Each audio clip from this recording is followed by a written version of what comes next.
prazer, eu saúdo a toda a igreja com a paz do Senhor. Abra comigo a tua Bíblia, Romanos capítulo 10,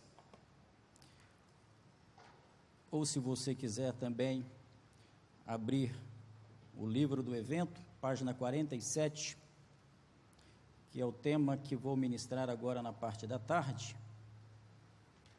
Vamos ler a palavra de Deus. Romanos capítulo 10, versículos 13 ao versículo 15.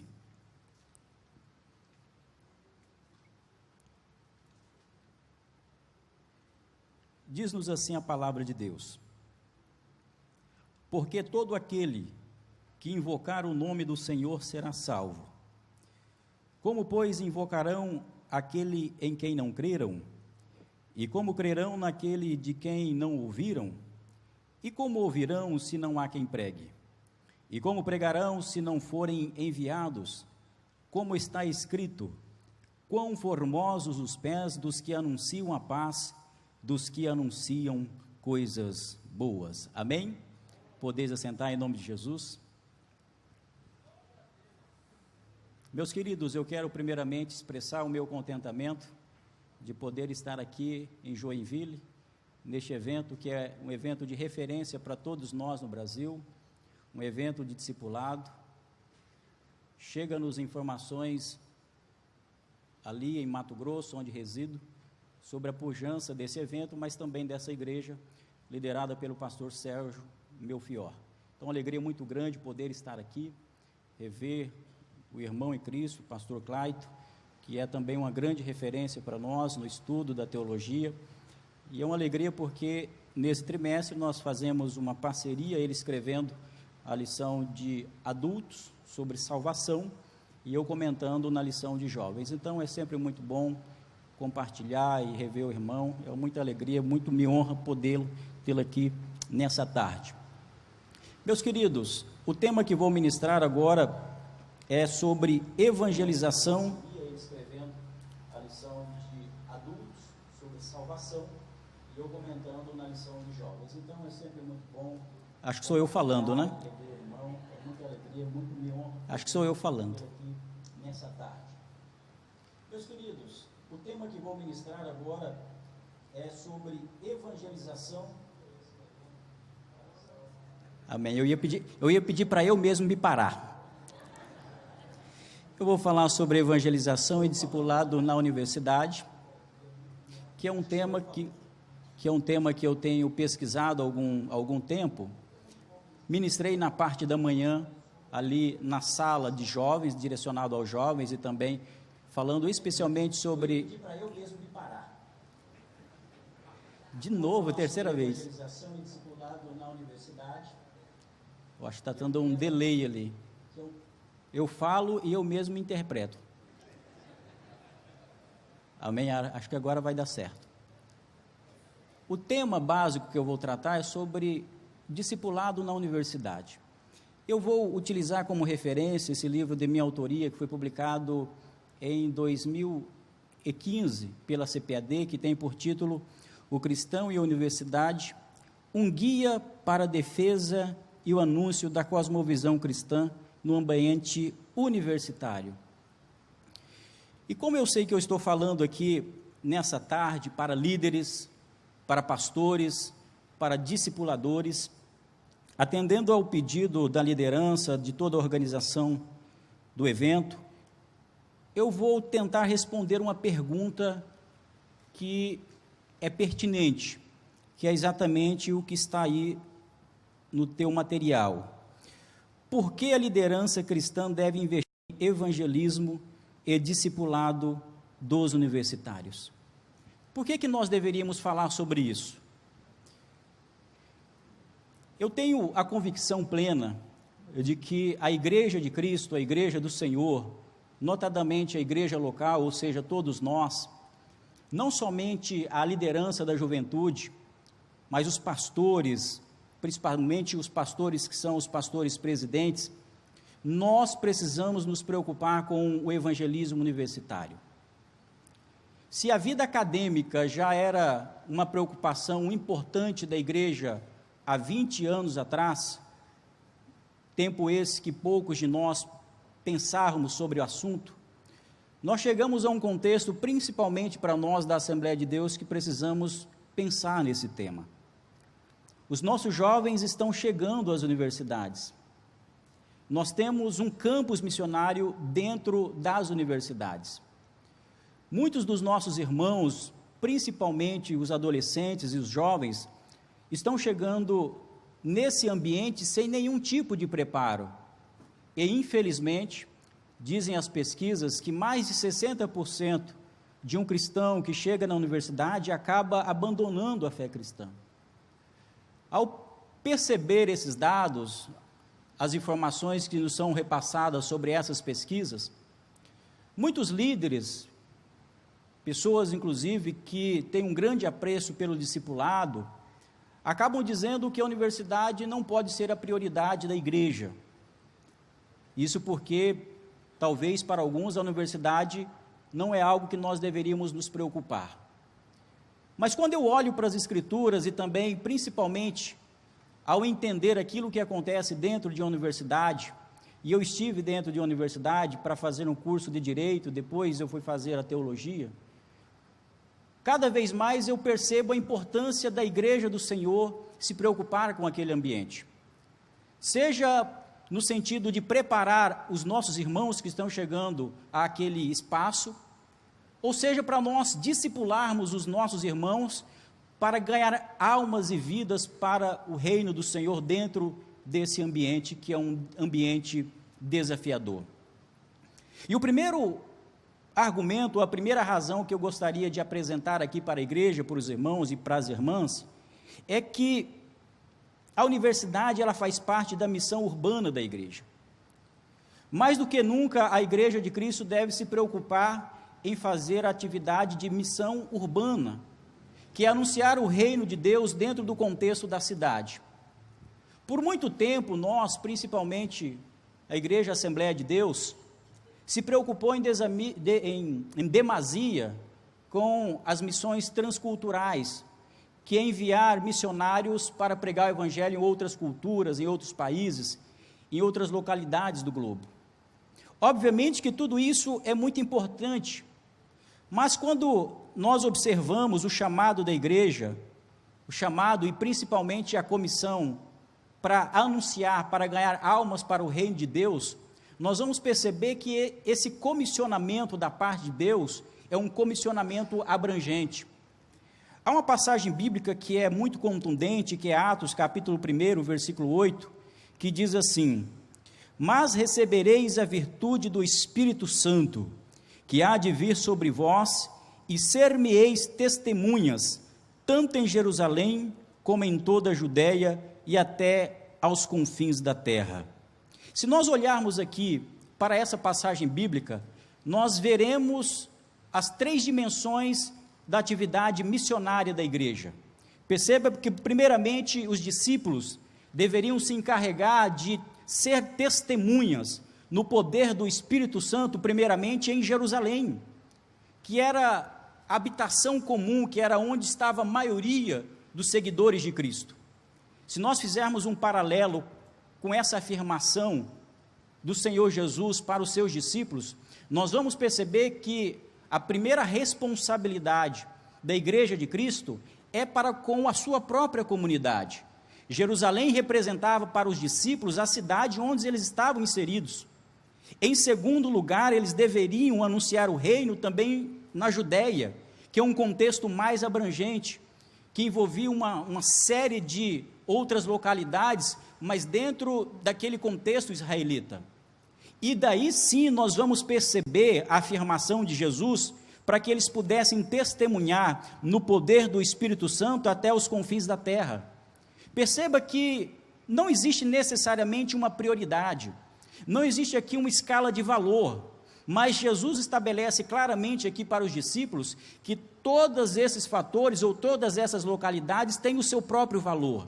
Se Jerusalém tinha um grande valor para Jesus e os discípulos deveriam anunciar o reino ou testemunhar no poder do Espírito Santo dentro de Jerusalém, é como se nós estivéssemos ouvindo hoje a voz de Deus nos lançando ou nos desafiando a ganhar almas para o reino de Deus em Joinville, dentro do contexto da cidade. Mas de que maneira? No poder do Espírito Santo de Deus. Esse é o ponto essencial. Nós que somos pentecostais, e o irmão estava falando aqui, quem é pentecostal? Nós temos algum pentecostal aqui nessa tarde? Glória a Deus. O pentecostalismo é muito mais do que receber dons e utilizar esses dons para o proveito próprio.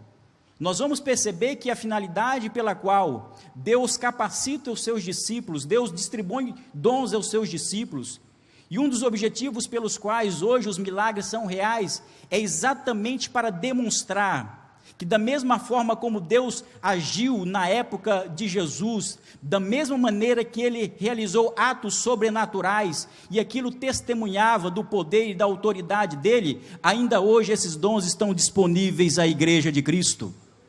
E nós precisamos nos lembrar desse fator, nos lembrar que Jerusalém é Joinville, que Jerusalém é a minha cidade de Cuiabá, que Jerusalém é São Paulo para a igreja de São Paulo, que Jerusalém é o Rio de Janeiro para a igreja de Jerusalém. E dentro desse contexto está a própria universidade. A universidade é um local que agrupa uma grande quantidade de pessoas. As pessoas vivem hoje dentro das cidades. Um autor chamado Timothy Keller, ele diz que a igreja tem um grande desafio de evangelizar dentro do contexto citadino, ou seja, das cidades, porque 70% da população do mundo estão dentro das cidades. E se 70% da população do mundo está dentro da cidade, nós temos o desafio de anunciar o reino dentro da academia, dentro dos hospitais, dentro dos presídios, dentro dos conjuntos habitacionais, porque ali existem pessoas que carecem e precisam ouvir a voz de Deus através da tua vida e da minha vida. Mais do que nunca, ao falarmos sobre anunciar o evangelho no contexto da cidade, nós estamos falando não somente de uma estrutura, não somente de um departamento que a igreja deve criar. Por muitos anos se imaginou que somente um departamento específico da igreja é responsável pelo discipulado, pelo evangelismo, por esse ou por aquele outro trabalho. Só que, se voltarmos nas Escrituras, nós vamos perceber que a responsabilidade de discipular e também de evangelizar não compete a uma parte da igreja, assim como o trabalho de ensino não compete somente à escola dominical. Como diz o pastor Antônio Gilberto, a escola dominical é a igreja ensinando. E ao falar sobre também evangelismo, nós não podemos imaginar, nós não podemos pensar que somente um grupo de pessoas tem a responsabilidade de evangelizar e discipular.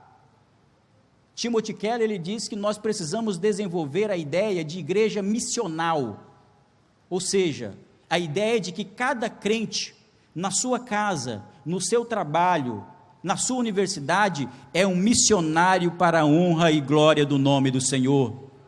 Você não precisa ser separado para ser um missionário. O homem e a mulher de Deus não precisam receber cargos para poderem anunciar o reino de Deus. Nós criamos uma cultura, principalmente dentro da estrutura eclesiástica, que muitas pessoas só trabalham se receberem um cargo. Muitas pessoas só somente se entendem como sendo líderes quando recebem uma consagração, uma separação. Mas se nós entendermos o propósito de Deus, a chamada de Deus, e principalmente a ideia de sacerdócio universal de todos os crentes, significa que todos nós temos autoridade da parte de Deus para anunciar que Jesus salva, liberta, cura e transforma o homem. Ou seja, a igreja é uma igreja missional. Se a igreja é uma igreja missional, precisamos nos preocupar também com as universidades. Segundo motivo pelo qual a igreja do Senhor precisa discipular dentro das universidades, porque a universidade é uma instituição estratégica para o anúncio do evangelho. Eu afirmo aqui que na cultura ocidental, a universidade ocupa um lugar estratégico na formulação das principais ideias que servem como guia da sociedade. Ela é a entidade que articula o ensino, a pesquisa e a extensão nos níveis mais elevados da política educacional de um país.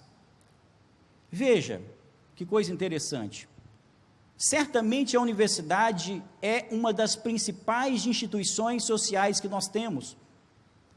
Das universidades estão saindo as grandes mentes que vão influenciar a sociedade. Estão saindo os grandes pensadores, os filósofos, os políticos, os juristas, os julgadores, os economistas. Então a universidade é um lugar que forma uma massa de pessoas que influencia a sociedade. Se nós olharmos a partir dessa perspectiva, nós vamos entender, portanto, que a Igreja do Senhor precisa olhar para a universidade como um grupo de pessoas que precisa ouvir o Evangelho, e ao formar cristãos que possam influenciar não somente a educação, mas todos os setores da sociedade. Eu faço uma conexão dessa afirmação quando Jesus, no capítulo 5, nos versículos 13 e 14, ele fala assim para os seus discípulos: vós sois o sal da terra e a luz do mundo. Quando Jesus diz que os discípulos são o sal da terra, percebam, Jesus não está dizendo que os seus discípulos seriam o sal da terra. Jesus não está dizendo que os seus discípulos parecem o sal da terra. Ele está dizendo: vós sois o sal da terra e vocês são a luz do mundo. Ao olhar para as afirmações de Jesus, ao ele identificar nessa dupla alegoria que os discípulos são o sal da terra e são a luz do mundo, eu começo a perceber, portanto, que a chamada do Senhor para a Igreja de Cristo é muito mais abrangente do que muitas vezes nós imaginamos que seja. Obviamente que fazer o trabalho do Senhor, servir a Deus dentro das quatro paredes da igreja, é algo adorável, quando nós nos reunimos para orar, para jejuar, quando nós nos reunimos para ouvir a palavra de Deus. Mas o sentido básico aqui de Jesus ao dizer que os seus discípulos são o sal da terra e a luz do mundo, ele está afirmando para os seus discípulos naquela época, e afirma hoje para nós, dizendo: olha, o meu povo, os meus filhos devem influenciar a sociedade, devem fazer a diferença, devem transformar a realidade social. É exatamente isso aqui que nós percebemos.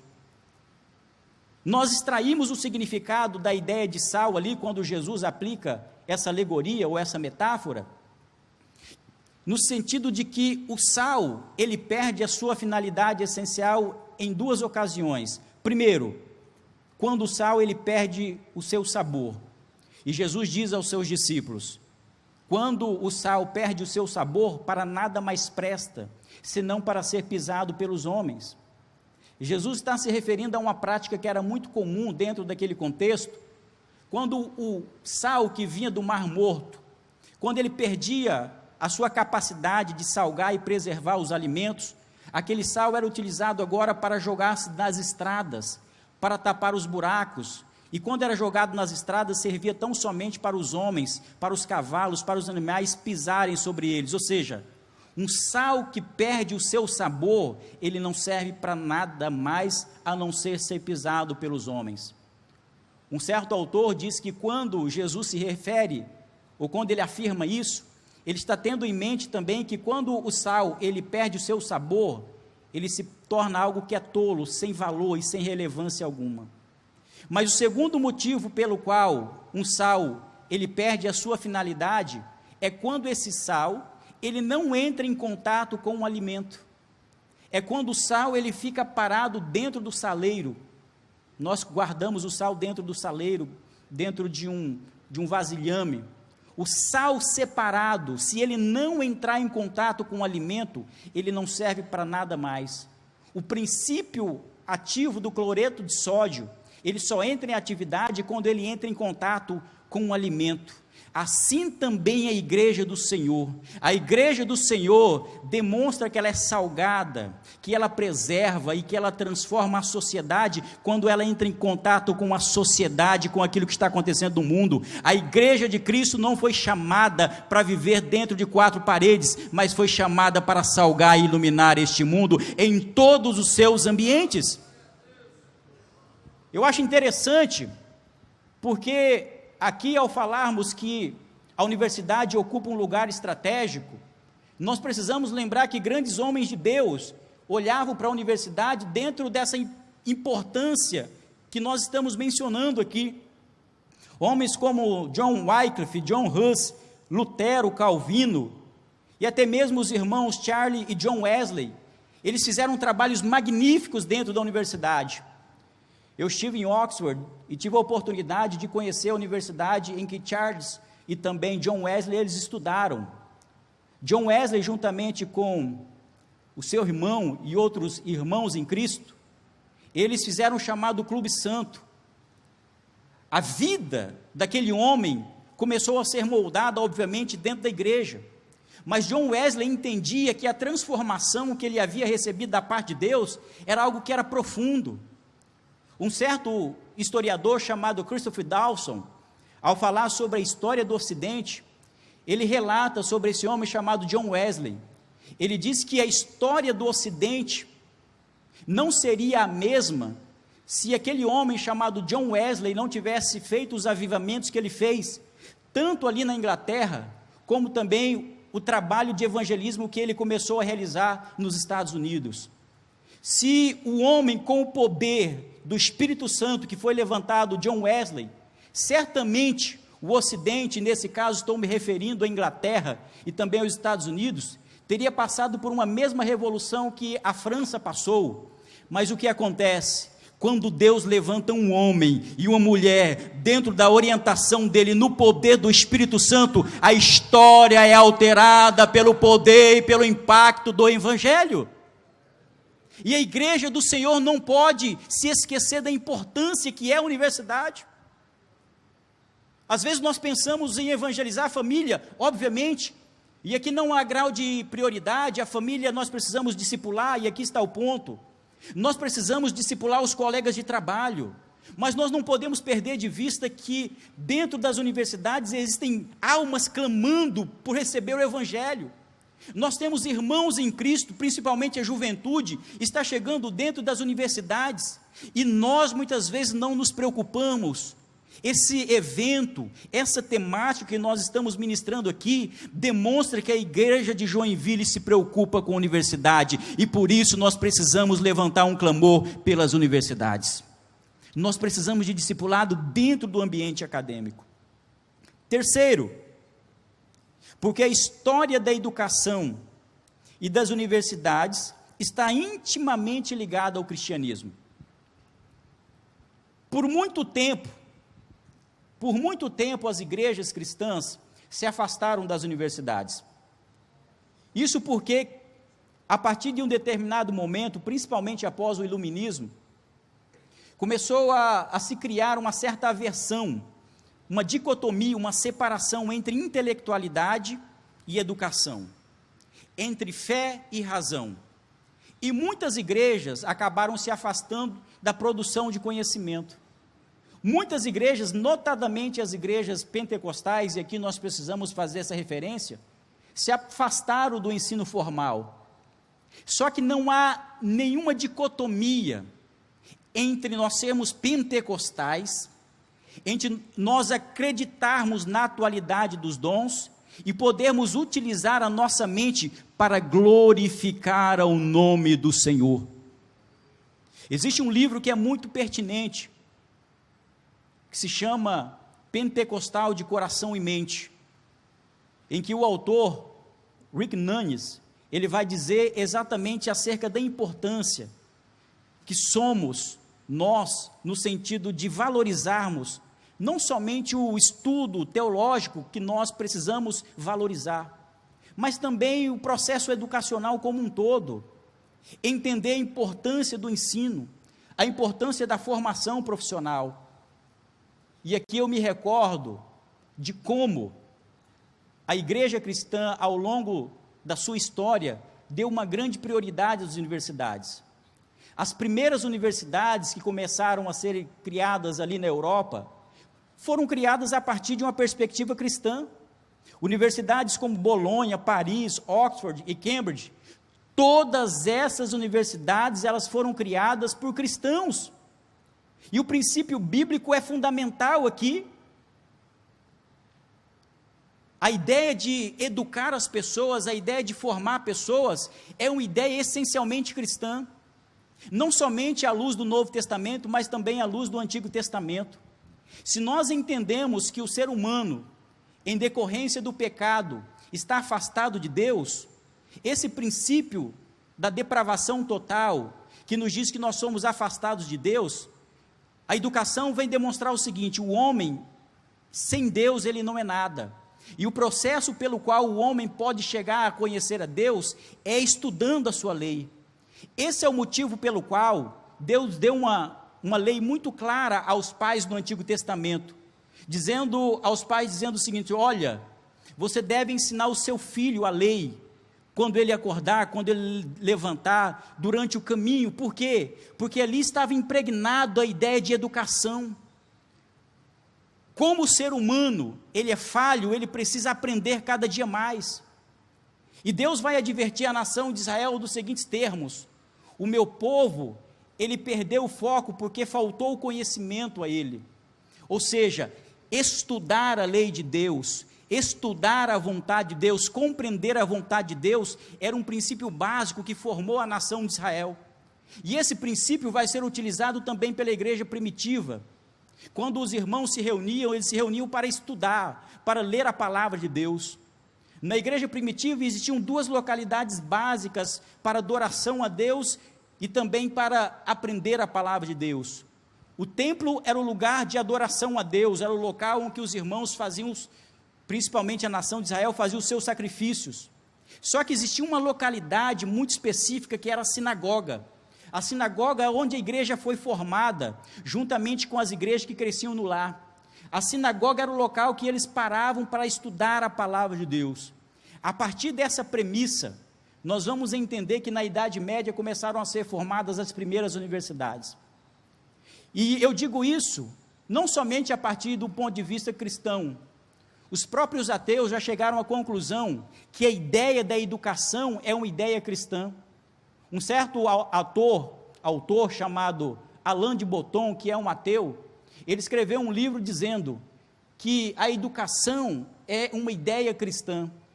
Se a educação é uma ideia cristã, por que muitas vezes nós nos esquecemos da universidade? Por que nós nos esquecemos do ensino formal? É hora da igreja do Senhor voltar a tomar posse dessa localidade, para formar irmãos e irmãs no poder do Evangelho, para que eles sejam enviados para a universidade, não somente para terem um currículo, não somente para ter um diploma, mas para testemunhar do nome de Jesus dentro do ambiente acadêmico, para dizer: aqui pertence ao Senhor. Hoje eu estava dizendo aos jovens que eu mencionava, falava com eles na parte da manhã, às vezes nós fazemos uma separação do que é a soberania de Deus. Às vezes nós imaginamos que Deus ele é soberano somente sobre esse ambiente religioso aqui. Só que quando Paulo escreve aos Colossenses, ele vai demonstrar a majestade, o poder de Deus, quando ele declara que todas as coisas criadas no céu, na terra e debaixo da terra, foram criadas para Jesus, por Ele, para Ele, e todas as coisas subsistem nele. Você pode dar um glória a Deus por isso?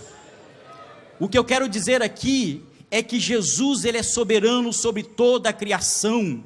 Isso envolve o Estado, isso envolve a economia, isso envolve a universidade. A universidade não é criação daqueles que não têm Deus, a universidade é uma criação dos próprios cristãos, a partir dos princípios decorrentes das Escrituras. Sabe, essa ideia de entender que é uma separação entre mente e a fé é algo que não faz sentido. Alguém imagina que servir a Deus é ter que tirar a sua intelectualidade e deixar fora da igreja. Eu estava dizendo hoje para os jovens, para quem ministrava, em algumas localidades se imagina que quando vai chegar na igreja, é como se tivesse um aviso dizendo assim: deixa aqui o seu cérebro e entre para a igreja. Só que Deus nos preparou e nos escolheu, e Ele quer utilizar a tua inteligência para glorificar o nome dEle. Veja o que Pedro escreve quando ele diz: olha, nós precisamos crescer na graça e no conhecimento.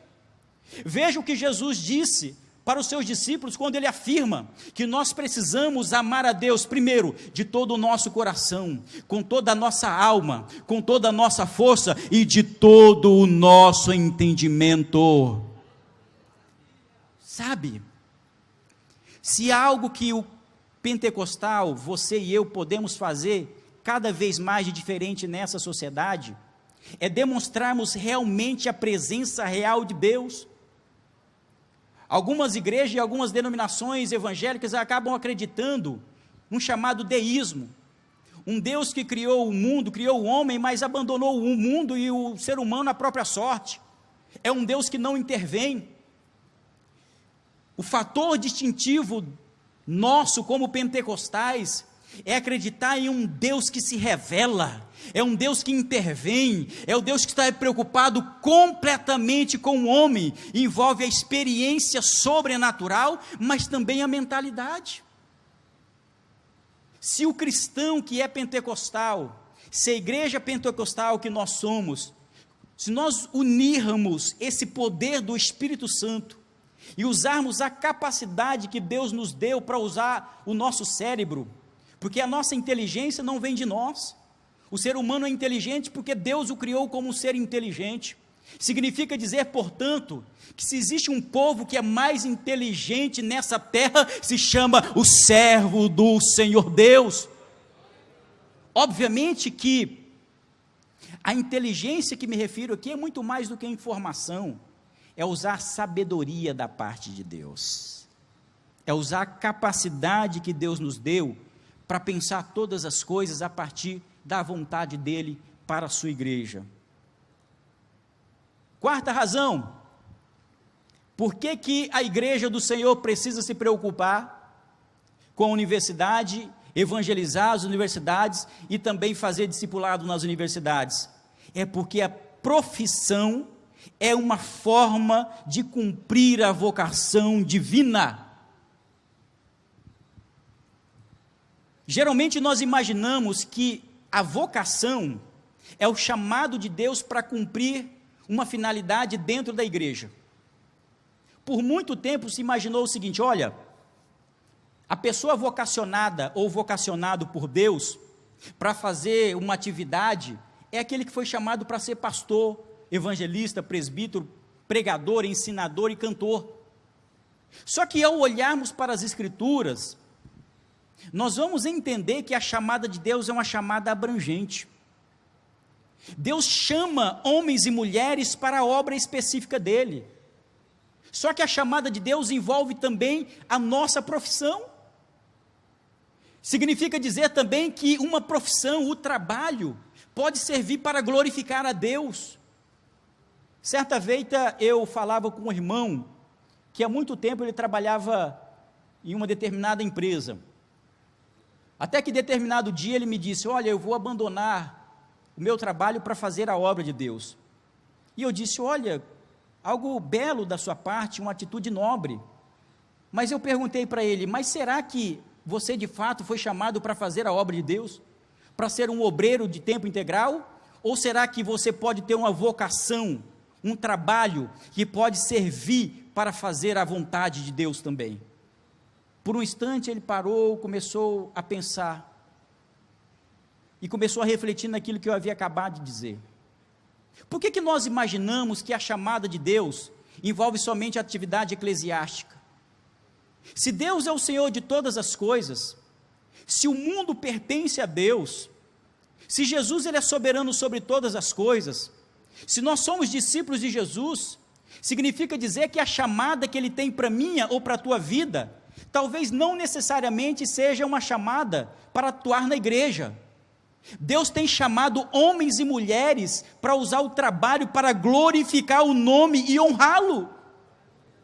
Deus está preparando advogados, preparando médicos, preparando economistas, preparando biólogos para fazer o trabalho e glorificar o nome do Senhor. Mas como isso é possível? É possível porque a Bíblia vai nos revelar isso. A Bíblia vai dar um valor muito grande ao trabalho. Por que geralmente nós não vemos o trabalho, essa ideia de trabalho secular, Às vezes nós falamos, olha, o trabalho secular, que trabalho secular? O trabalho é o trabalho que Deus te deu, então utilize ele como instrumento divino para influenciar aquela sociedade que nós estamos inseridos. Se nós olharmos para as Escrituras, nós vamos ver o valor que Deus dá ao trabalho. Os preguiçosos não vão concordar comigo, né? Só que Deus dá um valor muito grande ao trabalho.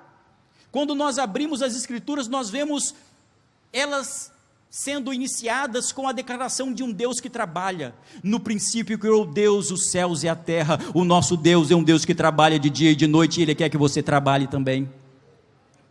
Deus vai dar um trabalho para o primeiro casal. Alguém imagina que o trabalho foi introduzido na vida humana após a queda? Não. Antes da queda, o primeiro casal já trabalhava para cuidar do jardim. Ou seja, o trabalho é um instrumento divino, um instrumento que nós podemos usar para glorificar a Deus. Significa dizer, portanto, que a igreja do Senhor precisa valorizar o trabalho, o ofício. E muitos dos nossos jovens, da nossa juventude, está chegando àquelas universidades. Louvado seja Deus se esses jovens tiverem uma chamada missionária para ser pastor, para ser um missionário, para ser um evangelista. Mas louvado seja o nome do Senhor se os nossos jovens tiverem um trabalho, uma vocação específica para influenciar através do trabalho dele. E existe um exemplo, não somente um, mas vários exemplos bíblicos. Quando eu olho para a Bíblia, eu vejo o exemplo de José. José, ele não era profeta. José, ele não era sacerdote. José, ele não tinha uma função profética dentro da nação de Israel. Só que Deus levanta José com um poder, com uma autoridade, com uma sabedoria tal, que ele muda todo o panorama do Egito da sua época. Usando uma estratégia que Deus colocou dentro do coração dele, ele livrou todo o Egito e todas as cidades daquela época de um período de fome. O que é isso? É um homem sendo usado por Deus para influenciar positivamente a sociedade. O que José fez foi usar as técnicas de administração. Se a igreja precisa se preocupar com uma instituição, obviamente ela deve se preocupar também com a universidade. Existe uma pesquisa que aponta que mais de 86% dos jovens nunca ouviram uma exposição nas suas igrejas sobre vincular trabalho com a fé. Ora, mas nós não conseguimos separar a fé cristã do nosso trabalho. A grande maioria de nós trabalhamos 8 horas por dia, temos uma atuação muito grande dentro do nosso trabalho. E por que eu vou imaginar que não há nenhuma relação, nenhum vínculo com a chamada de Deus para a minha vida? A igreja do Senhor, você como líder de jovens, você como um discipulador, tem uma responsabilidade muito grande da parte de Deus para preparar a igreja de Cristo também para testemunhar através da profissão. Nós temos essa responsabilidade. Você pode dar um glória a Deus por isso? É usar a profissão para glorificar o nome do Senhor. É por isso que a Bíblia vai valorizar o trabalho e vai aconselhar o preguiçoso a trabalhar. Por isso que a Bíblia diz, o proverbista, vai ter com a formiga, ó preguiçoso. Um cristão, quando ele está fazendo universidade, ele está fazendo um estudo para ter também uma formação profissional. Em quinto lugar, é importante a igreja evangelizar as universidades, porque a liderança precisa incentivar a comunidade cristã a utilizar o intelecto ou a inteligência para os propósitos do reino. Olha só o que afirmo aí. A Bíblia não chancela o desprezo ao intelecto, à razão e ao estudo sistematizado. Ao contrário, ela evidencia a importância do apreço pelo conhecimento e pela vida intelectual. As Escrituras partem do pressuposto que o homem foi criado à imagem e semelhança de Deus, e por isso é um ser inteligente, comunicativo, com capacidade de aprender e ensinar. Ou seja, nós precisamos usar todo o conhecimento. E quando eu digo todo conhecimento, é que todo conhecimento é conhecimento que deve ser utilizado para os propósitos do reino. O apóstolo Paulo, ele chamou a atenção da igreja de Corinto, não porque a igreja do Corinto estava buscando conhecimento, mas estava buscando de forma errada o conhecimento. A igreja de Corinto estava fazendo uma mistura equivocada de fé cristã com filosofia grega. E eles acreditavam que a lógica poderia levar o homem a entender o propósito, a revelação de Deus. E nenhum conhecimento humano, nenhuma filosofia humana vai nos chegar até esse momento. O problema do conhecimento é quando o homem utiliza o conhecimento para o seu próprio orgulho, para a sua própria altivez. Mas o problema não é o conhecimento em si, porque um homem ou uma mulher também, que se diz ignorante, também pode ser uma pessoa orgulhosa. O problema não é ter conhecimento ou não ter conhecimento, o problema é o pecado alojado dentro do coração. A diferença é feita quando um crente utiliza o conhecimento que ele possui para fazer a obra de Deus e testemunhar que Jesus transformou a vida dele. Isso é que faz a diferença. Paulo, quando ele escreve a sua carta aos Coríntios, ele diz da seguinte maneira: quando eu fui ter convosco, eu não fui utilizando palavras persuasivas, mas eu fui em demonstração de espírito e poder. Que maravilha, quando a sabedoria e o conhecimento estão direcionados pelo poder do Espírito Santo de Deus. Que coisa bela! Quando nós usamos esse conhecimento, um certo autor chamado John Stott, ele dizia: olha, todo o conhecimento que nós adquirimos através da leitura, através dos estudos, isso não pode nos ensoberbecer, muito pelo contrário.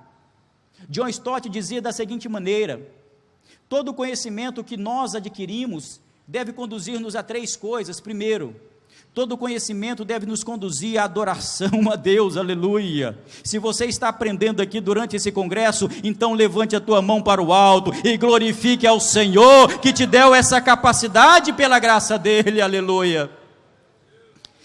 Todo conhecimento que o povo de Deus adquire, deve ser canalizado para glorificar, para honrar, para tributar toda a honra e glória ao Senhor. Isso é algo magnífico. Segundo aspecto, todo o conhecimento que o servo de Deus adquire deve canalizar-nos, sabe para o quê? Para uma vida de santidade.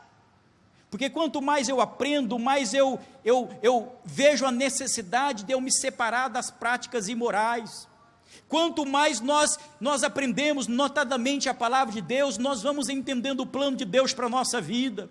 Quanto mais nós vamos lendo a palavra de Deus, nós vamos percebendo que nós somos frágeis. Quanto mais nós vamos aprendendo as coisas de Deus, nós vamos vendo que o nosso coração, ele precisa do poder de Deus. Quanto mais nós vamos aprendendo de Deus, nós vamos aprendendo que nós precisamos e carecemos de Jesus nas nossas vidas. Isso é um conhecimento que glorifica a Deus. O problema é o conhecimento de autoexaltação.